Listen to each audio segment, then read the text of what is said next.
Muy buenos días, amados hermanos, amadas hermanas.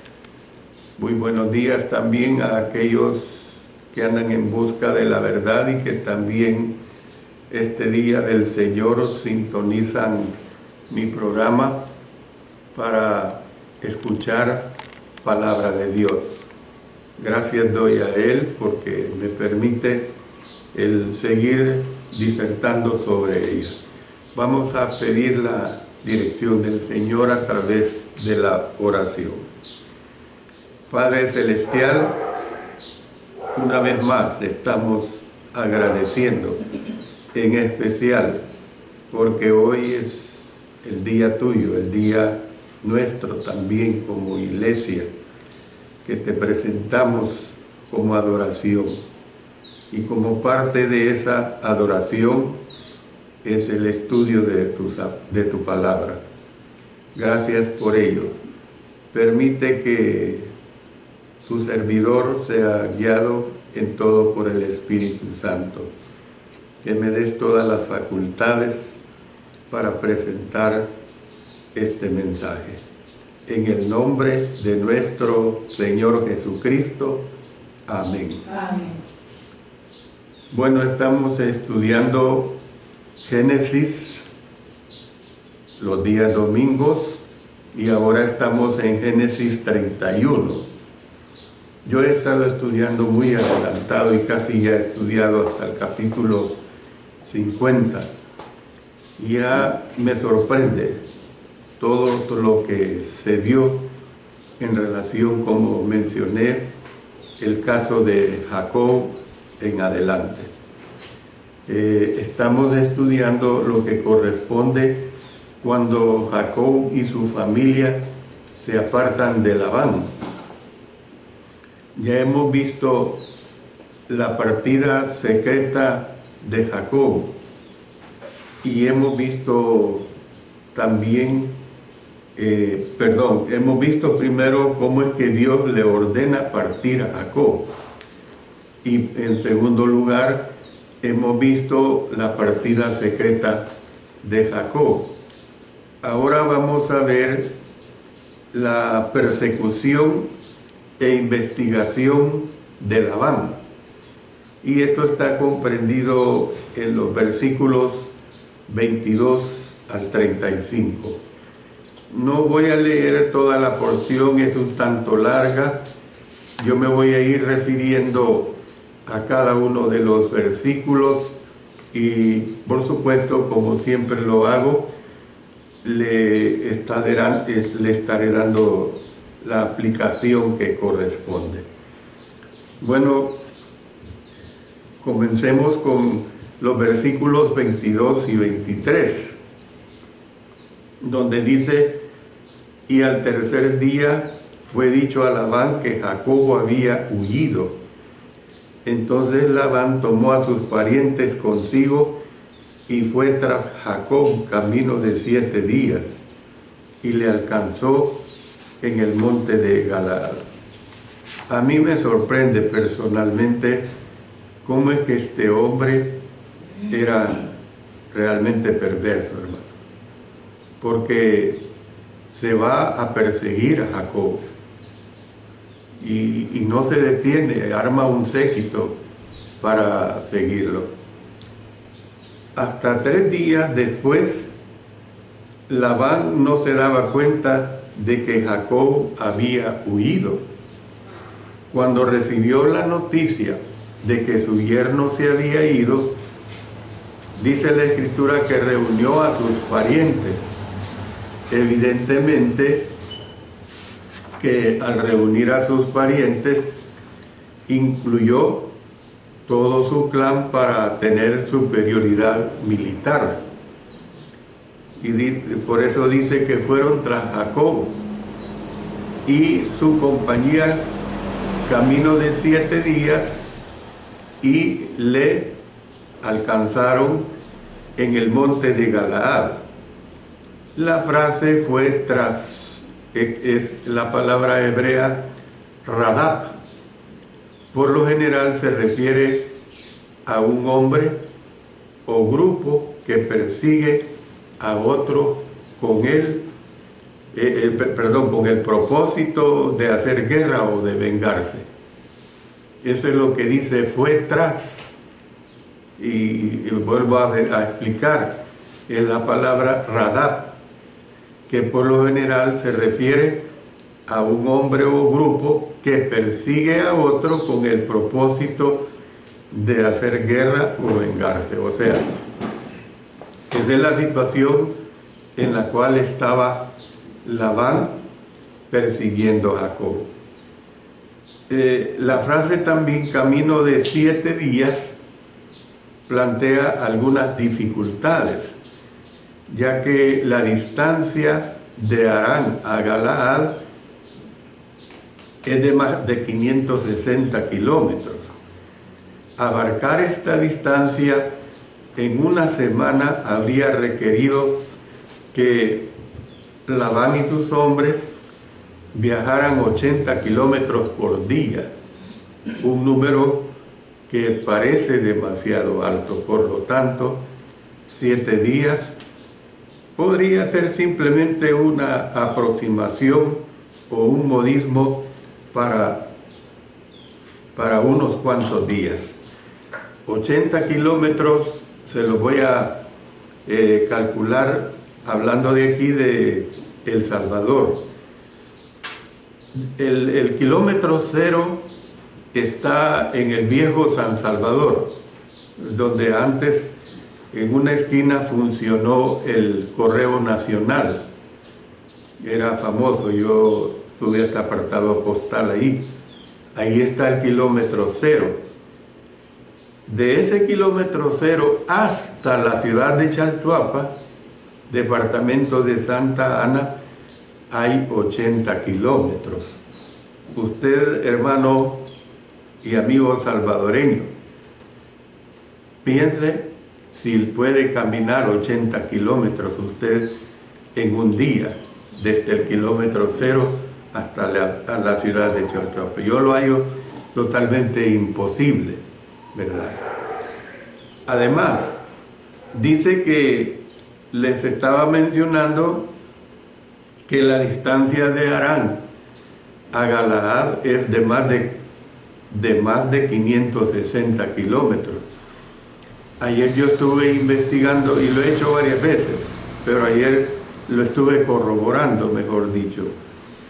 560 kilómetros, y como aquí dice un poco más de 560 kilómetros, 560 kilómetros es desde la ciudad de Santa Ana, que es conocida aquí en El Salvador como la segunda ciudad del país, desde la ciudad de Santa Ana hasta la ciudad capital de Nicaragua, o sea, Managua.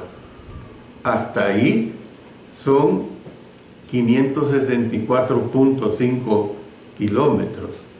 Entonces, ustedes pueden imaginarse, usted piensa en los medios modernos de transporte. Si usted va en avión, en 45 minutos llega a esa distancia. Si vamos por transporte de bus, es un viaje más o menos de 12 a 14 horas. Eso es lo que toma llegar a la ciudad de Managua desde la ciudad de Santa Ana. Entonces, ustedes tienen que imaginarse las distancias. Usted que está en otro país, usted imagínese, si usted está en Estados Unidos, no piense en lo moderno de las carreteras que hay ahí, ni en lo moderno de los vehículos que hay ahí. Piense en que aún con esas carreteras tuviera que caminar 564.5 kilómetros en 7 días. Por eso aquí es simbólico esto de los 7 días. ¿Cuánto tiempo más tardaron? ¿Por qué Labán no alcanzó a Jacob antes? Después de todo, las mujeres, niños, ovejas, cabras y otros animales en el séquito de Jacob habían viajado a un ritmo mucho más lento. Hay tres factores que deben recordarse, y yo le menciono estos tres factores. En primer lugar, el grupo de Jacob tenía una ventaja de 3 días. Fíjense bien, una ventaja de 3 días.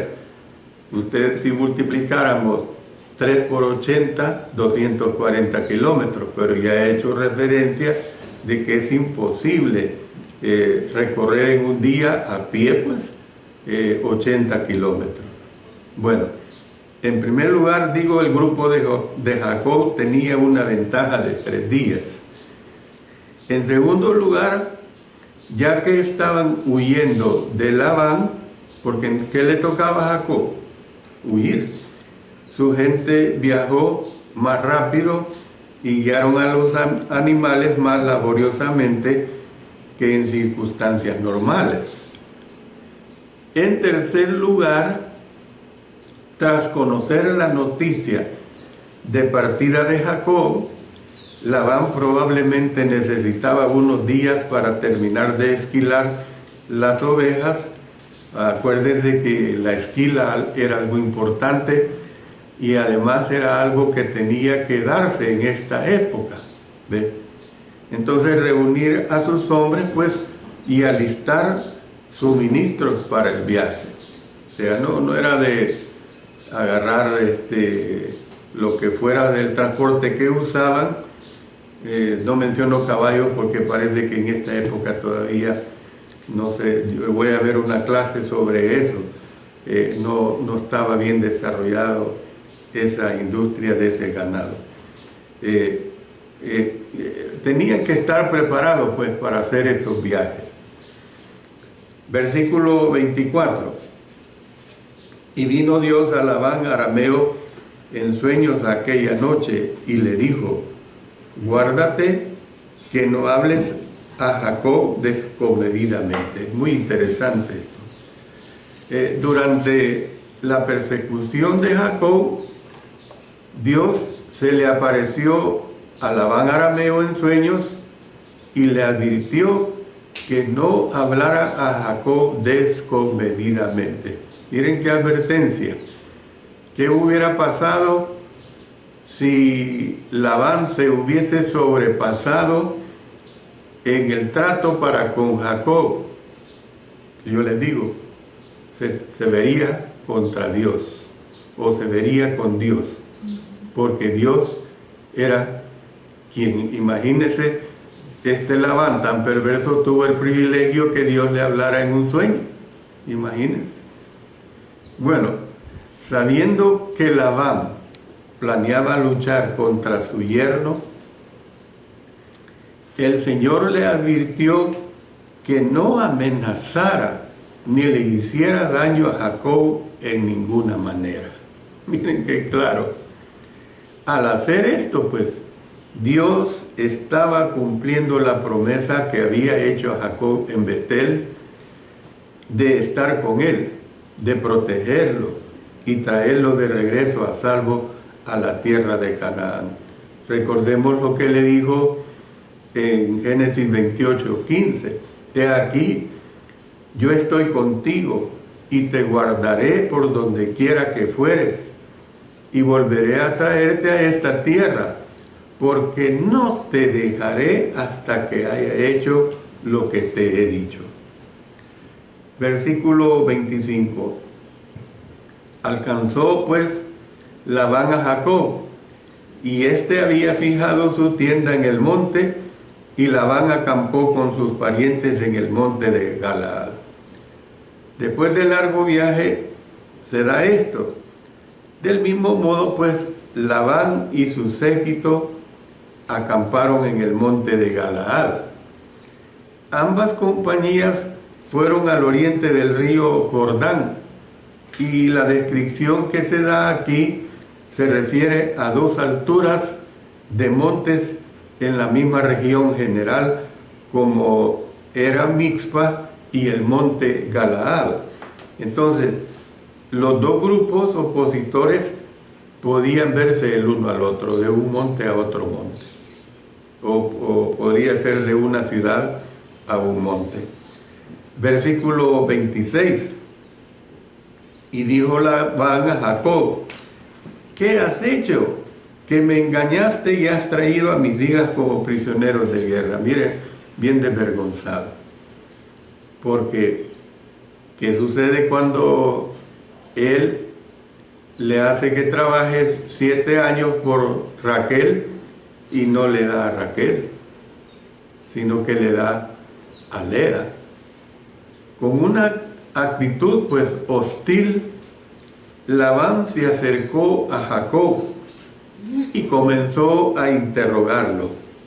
¿Qué has hecho? Es el tipo de pregunta que hace un acusador cuando cree que el acusado ha actuado de manera no razonable. Y esto ya lo hemos visto en varias ocasiones aquí en Génesis capítulo 3, capítulo 4, capítulo 12, capítulo 20 y capítulo 26. Una vez más, la ironía está presente en el relato de estos dos hombres. Jacob le había hecho a Labán una pregunta similar a la mañana después de su boda, cuando descubrió que su suegro lo había engañado sustituyendo a Lea por Raquel. Entonces dijo Labán a Jacob: por ser tú mi hermano, me servirás de balde, dime cuál será tu salario. Génesis 29, 25. Labán siguió a su pregunta con una acusación desvergonzada, en la que sostuvo que Jacob le había engañado y llevado a sus hijas como prisioneras de guerra. Aquí Labán estaba eligiendo sus palabras para impresionar a su audiencia de parientes que lo habían acompañado en la persecución de Jacob. Es el tipo de persona que se quiere exhibir delante de los demás como el tipo, como quien dice el tipo de la película. Es el tipo de persona que quiere exhibirse como el mejor. Lamentablemente dentro de la iglesia existen esta clase de personas. Habló como un padre descorazonado, como si sus hijas hubieran sido llevadas contra su voluntad como prisioneras de guerra. Labán no sabía que tanto Raquel como Lea habían acordado huir con su marido a fin de escapar de la codicia y el engaño de su padre. Estaban cansados de él, de su mal proceder. En lugar de Jacob, Labán fue el que las había tratado como extrañas y esclavas. Por eso les recuerdo lo que está aquí en Génesis 31:15. Dice: no nos tiene ya como extrañas, pues que nos vendió y aún se ha comido del todo nuestro precio. Una cosa es que Jacob las tomó como su esposa, que mostró cierto amor por Lea, y no digamos el amor incondicional para con Raquel. Pero otra cosa es que su padre Labán las había vendido. Esa es una realidad. Él las había realmente vendido. Versículos 27 y 28. ¿Por qué te escondiste para huir y me engañaste, y no me lo hiciste saber para que yo te despidiera con alegría y con cantares, con tamborín y arpa? Es una hipocresía, hermanos. Pues ni aún me dejaste besar a mis hijos y mis hijas, ahora locamente has hecho. La denuncia hipócrita contra Jacob continuó. Labán actuó como si fuera la víctima, y Jacob era un demonio sin corazón que había huido en secreto, porque le dice: te escondiste, imagínense, robándole la alegría de despedirle con cantares, con tamborín y arpa.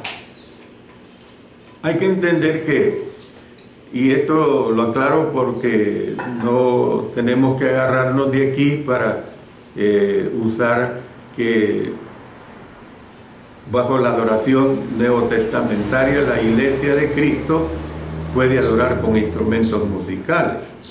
Esto era una costumbre de aquellos tiempos. La música a menudo acompañaba tales celebraciones festivas. Por ejemplo, les voy a dar dos ejemplos. En Job 21:12, al son de tamboril y de cítara saltan y se regocijan al son de la flauta. Menciona tamboril, menciona la cítara y menciona la flauta. Luego Lucas 15:25, y su hijo mayor estaba en el campo, y cuando vino y llegó cerca de la casa, oyó la música y las danzas. Cuando dice oyó las músicas, se refiere a instrumentos musicales. ¿Ve? Aún apelando a las emociones de los parientes que estaban escuchando, vuelvo otra vez a Labán, y tal vez también de sus hijas, acusó a Jacob de ser tan cruel que ni aún dejó a Labán besar a sus hijos, es decir, sus nietos, ni a sus hijas en despedida. Otro ejemplo que pongo, mire lo que tenemos en Ruth 1, vamos a leer los versos 9 y 14. Os conceda Jehová que halléis descanso, cada uno en casa de su marido. Luego las besó y ellas alzaron su voz y lloraron. Verso 14. Y ellas alzaron otra vez su voz y lloraron. Y Orfa besó a su suegra, mas Ruth se quedó con ella. La besa como un símbolo de despedida, pues. Los que conocían a Labán, pues, estaban sin duda conscientes de que él nunca habría permitido que Jacob regresara a Canaán con sus hijas y nietos. Había hecho todo lo posible para evitar que se marchara. Ustedes tienen que entender esto, que si Jacob le da a conocer que iba a huir con sus dos esposas, las concubinas, los hijos que ya había procreado, ¿ustedes creen que Labán le iba a dejar ir? No, claro que no. Versículo 29. Poder hay en mi mano para haceros mal, mas el Dios de tu padre me habló anoche diciendo, guárdate que no hables a Jacob descomedidamente. Si bien Labán definitivamente tenía el poder de dañar o incluso matar a Jacob por el cargo de secuestro de sus hijas y de sus nietos, él no deseaba alienar por completo a estos miembros de la familia. Su intención podría haber sido obligar a su yerno a una esclavitud ligada por contrato por muchos años más, excepto que Dios le había dicho, guárdate que no hables a Jacob descomedidamente. Usted puede traducir esto, guárdate que no lo trates mal, guárdate que no te sobrepases, porque Labán te va a ir mal. Esa es la realidad que aquí se presenta. ¿Por qué? Porque Dios era el protector de Jacob y presente en el relato de estos dos hombres. Jacob le había hecho a Labán una pregunta similar la mañana después de su boda, cuando descubrió que su suegro lo había engañado sustituyendo a Lea por Raquel. Miren lo que dice en Génesis 29:25. Entonces dijo Labán a Jacob, por ser tú mi hermano, me servirás de balde. Era un aprovechado, pues. Dime cuál será tu salario.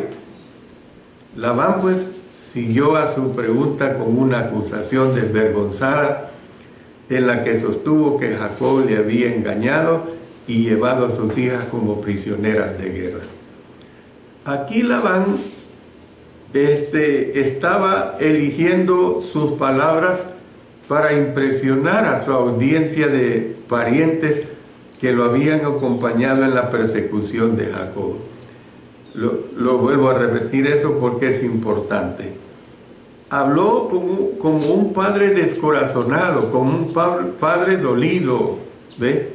Como si sus hijas hubieran sido llevadas contra su voluntad como prisioneras de guerra. Labán no sabía que tanto Raquel como Lea habían acordado huir con su marido a fin de escapar de la codicia y del engaño de su padre.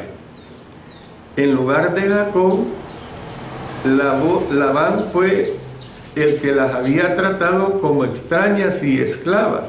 Por eso vuelvo a repetir, no nos tiene ya como extrañas, pues que nos vendió y aún se ha comido del todo nuestro precio. Esa es la realidad. Luego los versículos 27 y 28 dice: ¿por qué te escondiste para huir y me engañaste y no me lo hiciste saber, para que yo te despidiera con alegría y con cantares, con tamborín y arpa? Pues ni aún me dejaste besar a mis hijos y mis hijas. Ahora, noten esta palabra, locamente has hecho. O sea, trata a Jacob como un desquiciado, pues. La denuncia hipócrita, pues, que se ve acá contra Jacob, continuó. Labán actuó como si fuera la víctima y Jacob, pues, procede de esta manera. Luego, miren, pasemos al versículo 29, o el versículo 30. Dice aquí, tenemos que concluir, hermanos, que Dios era el protector de Jacob, y a Labán le restringió tratar duramente con él. Es decir, fíjense bien que ¿qué es lo que podemos decir? Que el protector era nada menos que Dios. El protector era nada menos que Dios. Versículo 30. Y ya que te ibas, porque tenías deseo de la casa de tu padre, ¿por qué me hurtaste mis dioses? Por el momento, Labán parecía simpatizar con el deseo de Jacob de regresar a la casa de su padre, de la que había estado ausente durante tanto tiempo. Sin embargo, Labán no trató de contenerse al hacer la siguiente pregunta.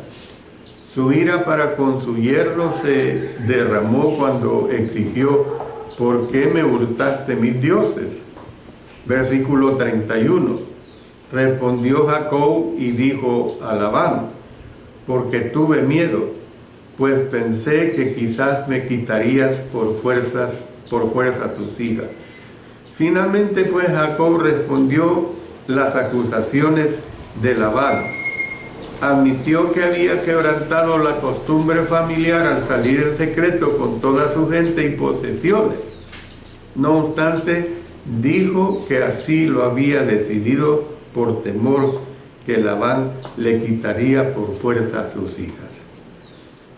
Por eso, miren lo que expresa el verso 32. Aquel en cuyo poder hallares tus dioses no viva. Delante de nuestros hermanos, reconoce lo que yo tenga tuyo y llévatelo. Jacob no sabía que Raquel los había hurtado. En cuanto a la segunda pregunta, Jacob negó saber algo de los dioses de Labán e hizo un juramento de muerte sobre quien se encontrara en posesión de ellos. Estaba enfáticamente manteniendo su propia inocencia, y su juramento indicaba que también consideraba el hurto como un delito grave. Jacob no sabía que un miembro de su familia había tomado algo que le pertenecía a Labán, por lo que le dio permiso, pues, para buscar en todos sus equipajes y recuperar todo lo que era suyo. Al describir esta situación peligrosa y llena de suspenso, el texto comenta que Jacob no sabía que Raquel, su esposa favorita, los había hurtado. Por eso dice el versículo 19, pero Labán había ido a trasquilar sus ovejas y Raquel hurtó los ídolos de su padre. Claro, como hija, ella sabía dónde tenía esos ídolos. Versículo 33, entró Labán en la tienda de Jacob, en la tienda de Lea y en la tienda de las dos siervas y no los halló. Y salió de la tienda de Lea y entró en la tienda de Raquel. Entonces Labán comenzó su búsqueda en la tienda de Jacob porque era su principal sospechoso. Sin embargo, no encontró nada ahí. Luego pasó a la tienda de Lea e hizo otra búsqueda cuidadosa allí. Y luego en la tienda de las dos siervas, pero no había señal de sus dioses. Por último, entró en la tienda de Raquel. ¿Qué podemos ver de todo esto, hermanos? Evidentemente era un idólatra y le preocupaba el no encontrar estos ídolos. Cuando hizo alguna referencia a Dios era nada más por conveniencia. Imagínense que la última referencia que hay de Dios es cuando Dios en un sueño le dice que no vaya a tratar mal a Jacob. Y aún así le importaba poco, aún así le importaba que había sido bendecido en gran manera por la obra de Jacob durante esos 20 años. Versículo 34. Pero tomó Raquel los ídolos y los puso en una albarda de un camello y se sentó sobre ellos y buscó Labán en toda la tienda y no los halló. Dice que Labán buscó en toda la tienda, pero una vez más no logró descubrir ningún contrabando. La palabra buscó viene de la palabra macháis, pierde bien, macháis, hebreo, un término hebreo que denota tantear a ciegas, tantear a ciegas. Dice en Deuteronomio 28:29, y palparás a mediodía como palpa el ciego en la oscuridad, y no serás prosperado en tus caminos, y no serás sino oprimido y robado todos los días, y no habrá quien te salve. Entonces, esta situación era bien clara, pues, bien clara esta situación de tantear, pues. En el punto de más suspenso, pues, el autor reveló la ubicación de los dioses de Labán, pero tomó Raquel los ídolos y los puso en una albarda de un camello, dice, y se sentó sobre ellos. Antes, al salir de Harán, Jacob subió sus hijos y sus mujeres sobre los camellos, ¿ve?, para que montaran en el viaje. Entonces dice en Génesis 31:17, se levantó Jacob y subió sus hijos y sus mujeres sobre los camellos. Cuando establecían un campamento al final de cada día, probablemente todas las albardas, hermanos, son las monturas de camellos que eran retiradas y almacenadas en las tiendas de los jinetes. Un relieve del norte de Siria del siglo X a.C. retrata a un jinete de camellos sentado en una silla en forma de caja en la que podían empacarse artículos, o sea, le servía para guardar algunas cosas. Tal vez este fue el tipo de montura que Raquel utilizó como escondite para los ídolos. Podría haber funcionado fácilmente como asiento en su tienda. Entonces, ¿qué es lo que vemos? Que al robar y ocultar estos ídolos, Raquel mostró la peor falta de respeto para con su padre, quien, perdido toda credibilidad a los ojos de ella, o había perdido, mejor dicho, toda credibilidad a los ojos de ella, y al parecer ella estaba retribuyéndole el haber engañado a su marido, pues alterando sus planes de boda y causando años de frustrada competencia con Lea para ver quién podría producir más hijos para Jacob. Por eso mire lo que dice el versículo 35. Y ella dijo a su padre: no se enoje mi señor, porque no me puedo levantar delante de ti, pues estoy con la costumbre de las mujeres. Y él buscó, pero no halló los ídolos. Mientras Labán buscaba en la tienda de Raquel, ella se quedó sentada en esa montura de su camello. En el antiguo cercano oriente era costumbre que la generación más joven se pusiera de pie en presencia de los mayores. Dice en Levítico 19:32, delante de las canas te levantarás y honrarás el rostro del anciano y de tu Dios tendrás temor, yo Jehová. Raquel no esperó que su padre le preguntara por su aparente falta de respeto. En cambio, ella se ofreció amablemente. Cuando le dice, no se enoje mi señor. O sea, cuando le habla de la costumbre de las mujeres, evidentemente se está refiriendo a la menstruación. El saludo, mi señor, parece muy antiguo hoy. Sin embargo, en la antigüedad, Abraham se dirigió incluso a un extraño de esta manera. Mire lo que dice Génesis 18 versículos 2 y 3.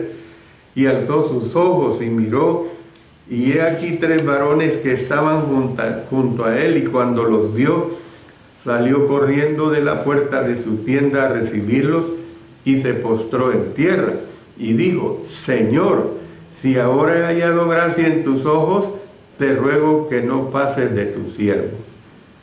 De modo similar, pues las hijas a menudo saludaban a sus padres con esta expresión de cortesía, al igual que las esposas con sus maridos. Además, incluso antes de que la mujer samaritana supiera quién era Jesús, lo saludó como Señor. Mire lo que dice en Juan 4:11. La mujer le dijo: Señor, no tienes con qué sacarla y el pozo es hondo. ¿De dónde pues tienes el agua viva?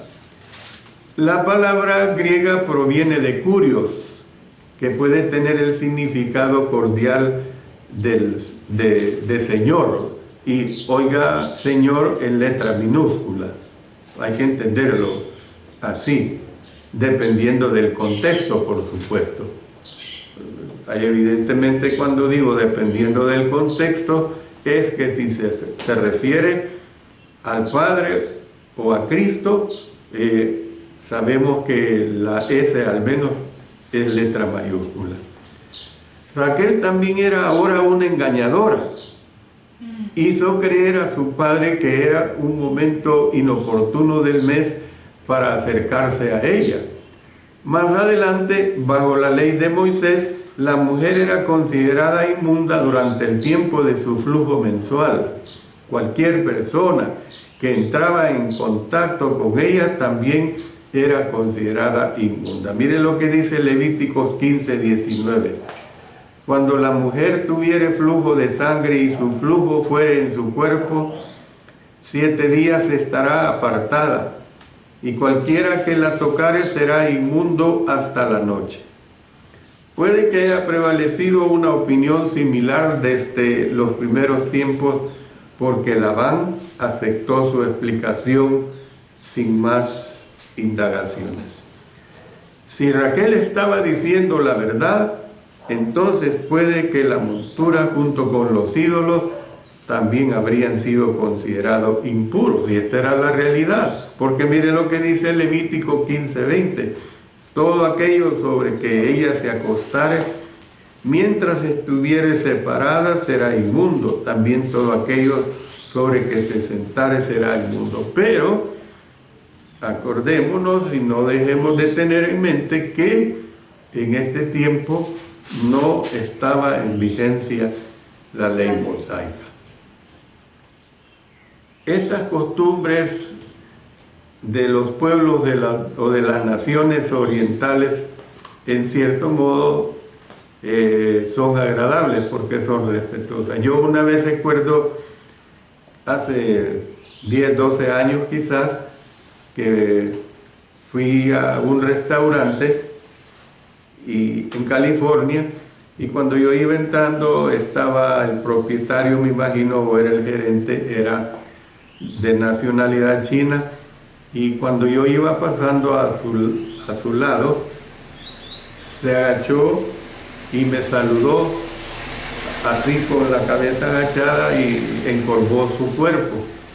Y alguien me dijo: él le está saludando a usted de esa manera porque a usted lo considera como el mayor de todos los que vamos acá. ¿Ve?